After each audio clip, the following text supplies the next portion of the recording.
Thank you so much. మాకు terrific response వచ్చింది. యునానిమస్గా we had blockbuster reports from all kinds of screens. So hero గారు actually కారేకూడలో ఉన్నారు. So he's wished all the love and everything to the media and to the audience as well. 2 daysలో ఆయన ఇక్కడికి రాగానే we'll celebrate our success with them. ఏదైతే అనుకున్నామో ప్రతి ఎపిసోడ్ ఇది పేలుతుంది, దీనికి యునానిమస్ రిపోర్టు యునానిమస్గా రెస్పాన్స్ వస్తుంది అనుకున్నాం. ప్రతిదీ అలాగే ట్రాన్స్లేట్ అయింది. ఈరోజు ఎవ్రీబడి ఈజ్ ఎంజాయింగ్. ఒక స్టాండింగ్ ఓవేషన్ ఉంది. We are very happy. ఇకపోతే మనకి మన ఫ్రెండ్ వర్డ్ ఆఫ్ మౌత్ వచ్చినప్పుడు we are push to or we are drawn to theatres. మనం థియేటర్స్కి వెళ్తాము. అలాంటి ఒక మీకు వర్డిక్ట్ ఎక్కడి నుంచి వస్తుంది అంటే ఒక బుక్ మై షోలోనో, ఎందుకంటే ఆడియన్స్ ఓట్ చేసేది బుక్ మై షోలో కానీ, IMDbలో కానీ, పేటీఎంలో కానీ, ఇలాంటి ఒక క్రెడిబిలిటీ ఉన్న సైట్స్లో you will reflect yourself. మీలాంటి ఫ్రెండ్స్, మీలాంటి ప్రేక్షకులు ఓటేసేది అక్కడ. అలాంటివి మీకు సూచికలు అన్నమాట ఈ సినిమాకి ఎందుకు వెళ్ళాలి అనేది.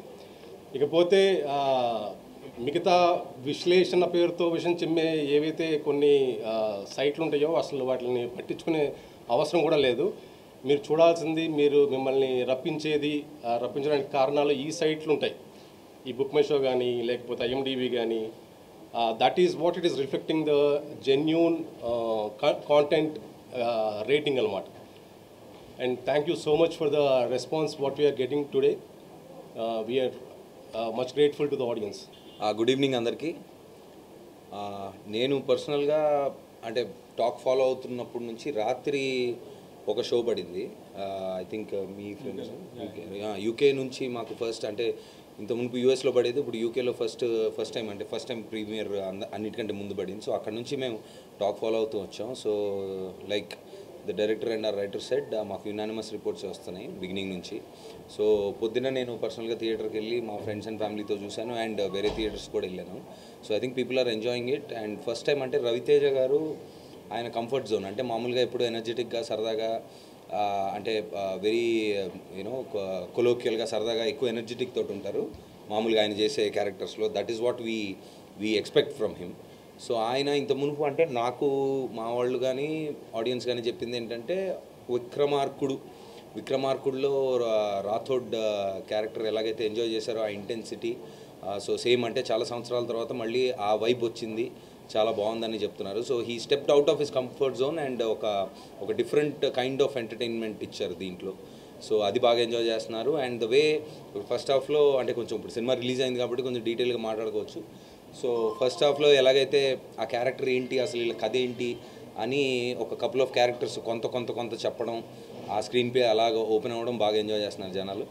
అండ్ అంటే ఇప్పుడు ఈ బిట్లుగా చెప్తే నేను కూడా ఫస్ట్ హాఫ్ అయిపోగానే పెడతారు కదా, ఫస్ట్ హాఫ్ టూ మచ్ ఉంది, సెకండ్ హాఫ్ ఇంకా బాగుంది, అలా కాకుండా.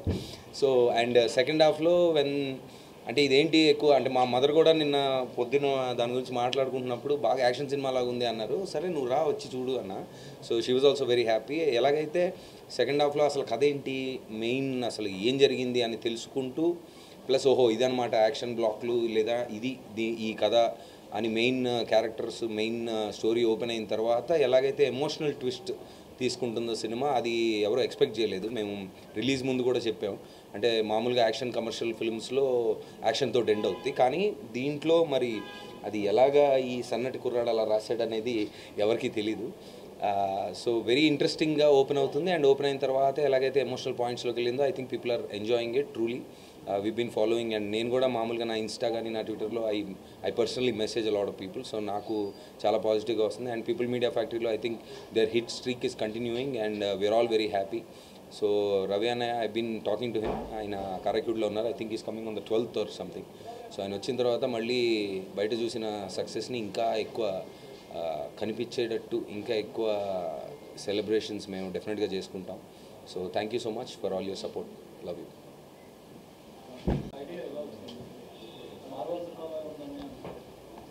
మార్వలస్గా ఉందంటున్నారా? It's like a marvel, it like a wow. అంటే కమ్స్ ఫ్రమ్ ద స్టోరీ. ఆయన ఇన్ని ఆయుధాలు తీసుకెళ్ళిపోతాడు కాబట్టి ఆయన ఇంటినే ఒక ఆయుధం చేసుకుంటే ఎలా ఉంటుంది, ఎక్కడెక్కడ ఉండొచ్చు ఆయుధాలు, ఇల్లు ఒక ఆయుధం, మాత ఒక ఆయుధం, అలా స్టోరీ నుంచి వచ్చిన ఐడియానే, స్పెసిఫిక్గా చేసిన ఐడియా. అదే సేమ్ కథించే బ్యాకప్పే ఆ డైలాగ్ కూడా కారణం. పబ్జీ గేమ్ కంటే సినిమాలో ఎక్కువ గేమ్లు ఉన్నాయని కొంతమంది ఇంకా వెళ్ళడానికి ఫిక్స్ అయ్యారు, అంటే బ్యాచ్ సెటప్. అంటే పబ్జీ బేసిక్గా ఏంటంటే తెలియకుండానే మనలో రెలవెంట్ థింగ్ అయిపోయింది. అంటే ఒక పాయింట్లో నేను చాలా చిన్న పిల్లల దగ్గర నుంచి పెద్దవాళ్ళ వరకు పబ్జీలు ఆడుతూ దాన్ని ఇంకా ఏకంగా బ్యాన్ చేసే పొజిషన్కి వచ్చింది. అంటే స్కోప్ పెట్టు, సో స్కోప్ కరో back side, why can't be use it అని అనిపించి వాడుకున్నాం అంతే. I think kids are enjoying it very much.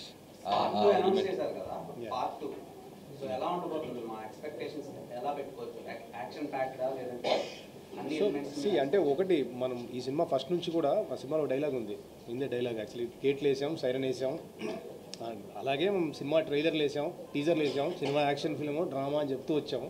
నువ్వు శంకరాభరణం ఎక్స్పెక్ట్ చేసి వస్తే మనం ఏం చేయలేము.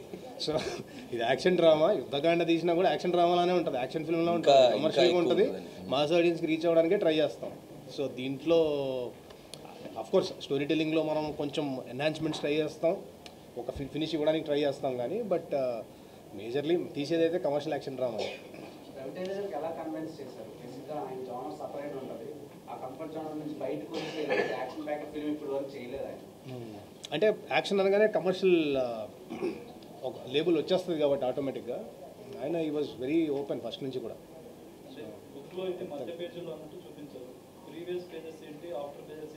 అందుకే యుద్ధకాండ అని పెట్టాము. యాక్చువల్లీ రెండు ఉంటాయండి అందులో, ప్రీక్వెల్ సీక్వెల్లో ఉంటుంది.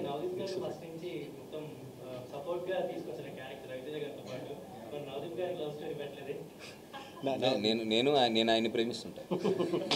రొమాన్స్ అదే సెకండ్ పార్ట్లో మీరు చూస్తాడు బ్రోమాన్స్.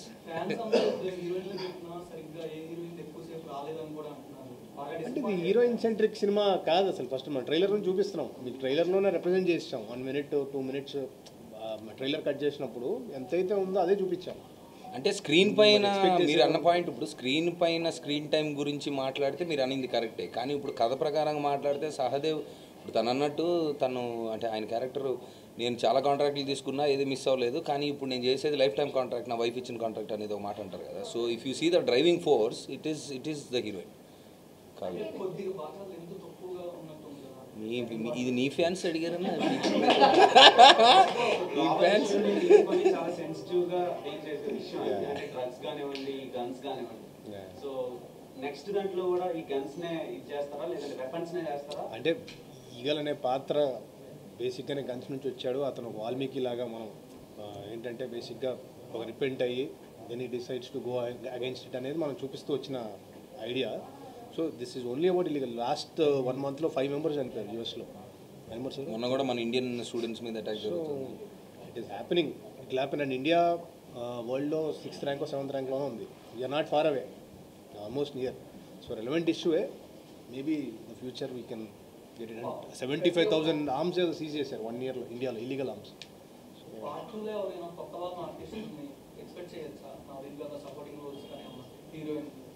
సో అది కంప్లీట్లీ అసలు టూ ఎర్లీ టు కమెంట్. చూసారా సినిమా? అంటే తక్కువ ఎక్కువతో సంబంధం ఉన్న ఇంపాక్ట్ ఏంటి అనేది పాయింట్. సో అంటే గన్స్ తోటి లవ్ చేయొచ్చు, ఇట్లా యాపిల్స్ గురించి కానీ ఇలా చాలా పాయింట్స్ చూపించారు కదా.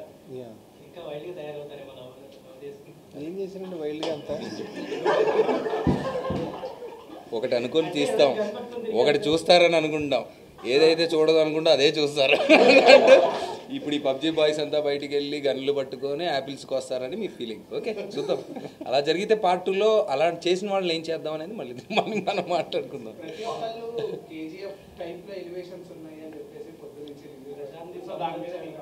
మళ్ళీ ప్రశాంత్ కనిపించారు మాకు. అసలు ఒక్కొక్క డైలాగ్ ఏంటంటే లేదు సింపుల్. అంటే తీసుకున్న పాయింట్కి ఆయన సినిమాలకి అసలు మాకు సంబంధం లేదు, మనం తీసుకున్న సోల్ వేరు. But when something has had, ఆయన ఒక మార్క్ సెట్ చేశారు కాబట్టి ఆటోమేటిక్గా somebody is putting it to it. It's okay. విధ్వంసంలో కూడా అంటే తన పాపకి బదులుగా వీళ్ళ పాపని ఇవ్వాలి అని ఆ పాయింట్ తీసుకున్నాను. ఆయన హ్యాపీ అంటే ఎమోషనల్ పాయింట్ ఏదో ఒకటి ఉండాలి కదా, డ్రామాకి డ్రైవ్ ఉండాలని ఈ tried all these things. Climax లో అమ్మవారు సీన్ ఉంటుంది, చెప్పేకి నువ్వు అన్నీ దానికి చాలా ఆడియన్స్ రెస్పాన్స్ హెవీగా ఉంది. టూ మచ్ ఉంది అది the highest goose bumps moment అంటే అదే. అసలు ఆ బ్యాక్గ్రౌండ్ స్కోర్ కానీ అది కానీ నేను అంటే I know the story, I saw the visual, కానీ బ్యాక్గ్రౌండ్తో ఫుల్ థియేటర్లో జనాలతో నేను చూడలేదు కదా. సో పొద్దున్న చూసినప్పుడు ఐ థాట్ ఇది బాగా లేచింది, బాగా సో అది ఆన్ చేసేదే మీరు స్టార్ట్ చేస్తారు. సో ఆ థాట్ ఎలా చూస్తారు?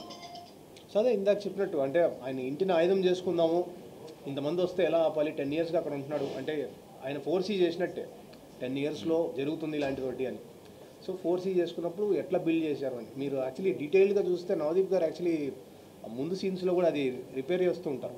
శ్రీనివాస్ వచ్చినప్పుడు శ్రీనివాస్ హౌస్లా గారు వచ్చినప్పుడు అండ్ ఫస్ట్లో అజయ్ ఘోష్ గారు ఇంటికి వచ్చినప్పుడు ఆ కార్ది ఫిక్స్ చేస్తూ ఉంటారు. సో ఎక్కడ సబ్ కాన్షియస్గా బిల్డ్ చేస్తూనే వచ్చాం, అది తర్వాత పే ఆఫ్ చేసుకున్నాం. పార్ట్ 2 వెళ్తే మొత్తం హై మూమెంట్స్తోనే వెళ్తాం, ఇంకా కమర్షియల్ ఎక్స్ట్రావెంజానే వెళ్తాం. ఇంకా అంతకంటే బెటర్ ఎక్స్పెక్ట్ 100%. Thank you.